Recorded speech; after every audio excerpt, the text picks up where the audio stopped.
আমাদের অ্যাম্বুলেন্সগুলো যখন আমরা পাঠাতাম আহতদের জন্য, অসুস্থদের জন্য, গুলিবিদ্ধ, চোখ হারানো, হাত হারানো, পা হারানো ভাইদের জন্য, বোনদের জন্য, তখন এমন হয়েছে যে ডাক্তার যাবেন তাকে গ্রেপ্তার করা হয়েছেও। আপনারা জানেন, আপনাদের নিশ্চয়ই জানা আছে, বেশ কিছু ডাক্তারকে গ্রেপ্তার করা হয়েছে।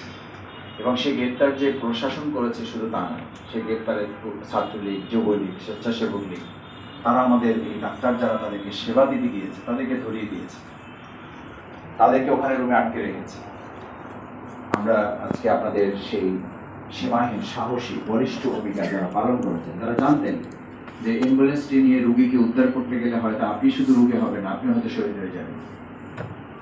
আপনি জানতেন আপনারা হয়তো হাত হারাতে হতে পারে, আপনারা হয়তো পা হারাতে হতে পারে। এটা জেনেও ঢাকা মেডিকেল, পঙ্গু হাসপাতাল, সন্ন্যামুল্লাহ মেডিকেল, শেরেবাংলা মেডিকেল, তারপরে আমাদের পিজি হাসপাতাল সহ প্রাইভেট মেডিকেলগুলোতে যারা ভূমিকা পালন করেছেন, আমি তাদের অনেক কি চিনি, জানি।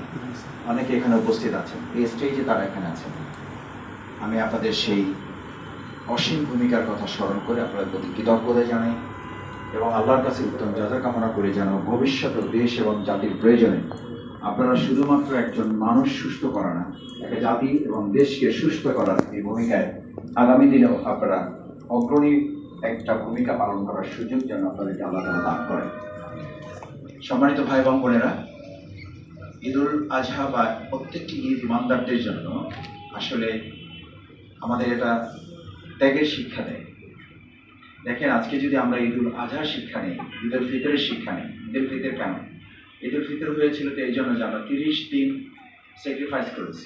হালাল খাবার ছিল, আমরা খাইনি, ত্যাগ করেছি। তো আমরা তো সেখানে ত্যাগের শিক্ষা নিয়েছি। ঈদুল আজহা কি শিক্ষা নিয়েছি? আমরা আমাদের সবচেয়ে প্রিয় পশুটাকে কোরবানি করেছি। আসলে শুধু পশুটা কোরবানি করে নেই, আমাদের মধ্যে একটা কোরবানি পশু বিরাজ করে, সেই পশুটাকে আমরা কোরবানি করেছি।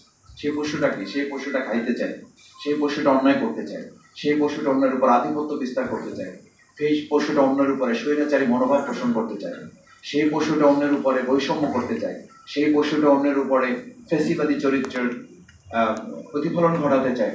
তা আমরা তো যদি বলি যে আমরা ঈদুল আজহার মাধ্যমে গরু কোরবানি করে নেই, খাসি কোরবানি করে নেই, দুম্বা কোরবানি করে নেই, আমরা শুধু মহিষ কোরবানি করে নেই, আমরা আমাদের অন্তরের মধ্যে লালিত একটা পশুকেও আমরা কোরবানি করে দিয়েছি, তাহলে তো আজকে আর চাঁদা থাকার কথা না, তাহলে তো আজকে বৈষম্য থাকার কথা না, তাহলে তো আজকে স্বৈরাচারী মনোভাব থাকার কথা না, তাহলে তো আমাদের দখলদারিত্বের চিন্তা থাকার কথা না, তাহলে তো আমার দক্ষতা, যোগ্যতা, সততাকে উপেক্ষা করে আমার শক্তির বলে, পেশি শক্তির বলে, অর্থাৎ যে দুটো শক্তি আমাদের মধ্যে লালিত হয়, একটা অ্যানিমালিটি, একটা মোরালিটি, একটা মানবিক শক্তি, একটা পাশবিক শক্তি।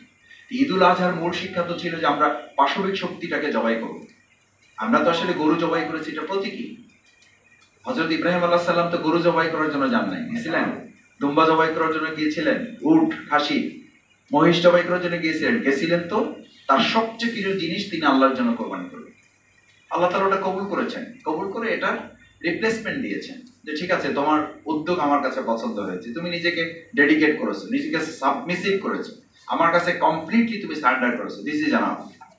আল্লাহ তাআলা তার বান্দা বান্দির প্রতি কতটা দয়াময় হলে যে তার অন্তরটা দেখে, যে কথা আমরা বলি না, ইন্নাল্লাহ লা ইয়ানজুরু ইলা সুওয়ারিকুম, আল্লাহ আপনার চেহারা দেখেন, আপনার গরু, ছাগল, হাঁস, মুরগি আপনি কি কোরবানি করেছেন এটা ম্যান্ডেটরি না। ম্যান্ডেটরি হচ্ছে ওয়ালা ইয়ানজুরু ইলা কুলুবিকুম, আপনি অন্তর থেকে কি চেয়েছেন। তার অন্তর থেকে যদি আমি চাই যে আমার ভিতরের পার্শ্ববিকতাটাকে আমি জবাই করেছি, তাহলে তো আমাদের এই সমাজ ত্যাগের পরিবর্তে ভোগের রাজনীতিতে উন্মত্ত হয়ে যাওয়ার কথা না।